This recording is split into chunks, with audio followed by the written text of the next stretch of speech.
আমি জাতিসংঘ যেই মেইন ভবনটা আছে সেইটার সামনে আমি দাঁড়িয়ে আছি।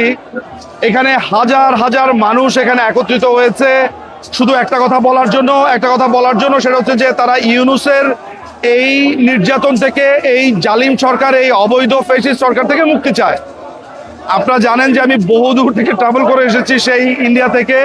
আজকের এই ট্রাভেলের পর আবার কালকে আমি চলে যাব প্যারিসে, সেখানেও ইউনূসের বিরুদ্ধে প্রতিবাদ হচ্ছে।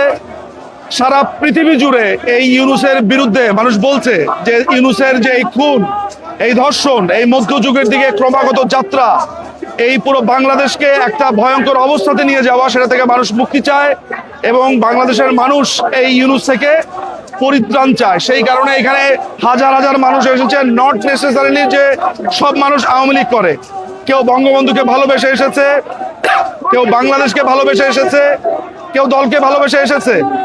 এখানকার প্রত্যেকটা মানুষের একটাই কথা যে আমরা মুক্তি চাই এই ইউনূস থেকে, এই মধ্যযুগ থেকে, এই টেররিস্ট, এই সন্ত্রাসী থেকে আমরা মুক্তি চাই। এবং তারা প্রশ্ন করছে যে দেশের এতগুলো টাকা খরচ করে 104 জনকে নিয়ে শত শত কোটি টাকা খরচ করেছে, এই টাকা কার?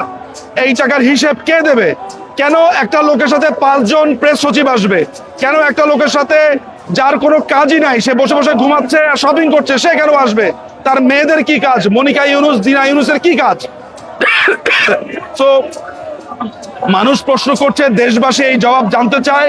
আপনারা দেখতে পাচ্ছেন যেখানে শত শত পেছনে মানুষজন এসেছে, আপনারা নিশ্চয়ই দেখতে পাচ্ছেন, শুনতে পাচ্ছেন তাদের কথা।